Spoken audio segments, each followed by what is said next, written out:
ನನ್ನ ಮಗಳಿಗೆ ಈ ಸಮ್ಮರಲ್ಲಿ ಯೂಸ್ ಆಗುವ ಟಿಪ್ಸ್ ನಿಮ್ಮ ಹತ್ರ ಶೇರ್ ಮಾಡ್ಕೊಳ್ತಾ ಇದ್ದೀನಿ. Hi, I Preethi and welcome back to my channel.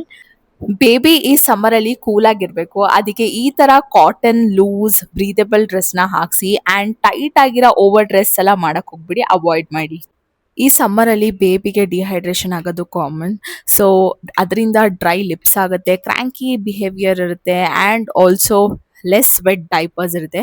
So ಇದೆಲ್ಲ ಅವಾಯ್ಡ್ ಮಾಡೋಕ್ಕೆ ಫ್ರೀಕ್ವೆಂಟ್ ಆಗಿ ಫೀಡಿಂಗ್ ಕೊಡಿ, ಲೈಕ್ ಡಿಮ್ಯಾಂಡ್ ಫೀಡಿಂಗ್ ಕೇಳಿದ್ರೆ ಕೊಡಿ. ಸೊ ಆಗ ಯಾವ ಥರ ಡಿಹೈಡ್ರೇಷನ್ ಆಗಲ್ಲ.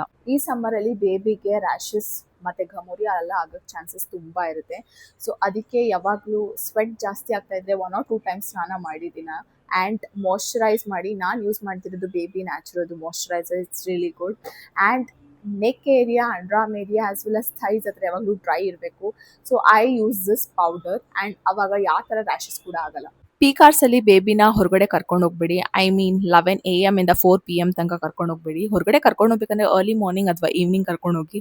ಇದರಿಂದ ಬೇಬಿಗೆ ಡೈರೆಕ್ಟ್ ಸನ್ಲೈಟ್ ಬಿಡಲ್ಲ ಆ್ಯಂಡ್ ಯಾವ ಥರ ಪ್ರಾಬ್ಲಮ್ಸು ಆಗಲ್ಲ. ಈ ಸಮ್ಮರಲ್ಲಿ ಬೇಬಿ ಕಂಫರ್ಟಬಲ್ ಆಗಿ ಮನ್ಕೋಬೇಕಂತ ಅಂದರೆ ನೀವು ಕಾಟನ್ ಬೆಡ್ಶೀಟ್ನ ಯೂಸ್ ಮಾಡಿ. ಆಮೇಲೆ ಕರ್ಟನ್ಸ್ ಏನಿದ್ರು ಬ್ಲ್ಯಾಕ್ಔಟ್ನ ಹಾಕಿ, ಸೊ ದಟ್ ಸನ್ಲೈಟ್ ಅಷ್ಟು ಎಂಟರ್ ಆಗೋದು ಬೇಡ ಅಂತ. ಆ್ಯಂಡ್ ಬೇಬಿ ಮನಗಿಸ್ಬೇಕಾದ್ರೆ ಪ್ಲಾಸ್ಟಿಕ್ ಶೀಟ್ಸ್ ಅಥವಾ ರಬ್ಬರ್ ಶೀಟ್ಸ್ ಹಾಗೆ ಡೈರೆಕ್ಟಾಗಿ ಮನಗಿಸ್ಬೇಡಿ. ಇದರಿಂದ ಬೇಬಿಗೆ ತುಂಬ ಸ್ವೆಟ್ ಆಗುತ್ತೆ ಆ್ಯಂಡ್ ಇರಿಟೇಷನ್ ಸ್ಟಾರ್ಟ್ ಆಗಿ ಮನ್ಕೊಳ್ಳಲ್ಲ. ಆ್ಯಂಡ್ ನಿಮ್ಮ ಇನ್ಸ್ಟಿಂಕ್ಟ್ಸ್ನ ಯಾವತ್ತೂ ಫಾಲೋ ಮಾಡೋದು ಮರಿಬೇಡಿ. ಬಿಕಾಸ್ ಬೇಬಿ ತುಂಬ ಕ್ರ್ಯಾಂಕಿ ಆಗ್ತಾ ಇದ್ದಾಳೆ ಅಂತಂದರೆ it's due to heat. Baby ತುಂಬ ಫೀಡ್ ತಗೊಳ್ತಾ ಇದ್ದಾಳೆ ಅಂದರೆ it's due to thirst. And ಈ ಥರ ಟಿಪ್ಸಿಗೆ ನಾನು ಫಾಲೋ ಮಾಡೋದು ಮರಿಬೇಡಿ. ಆ್ಯಂಡ್ ಬಾಯ್.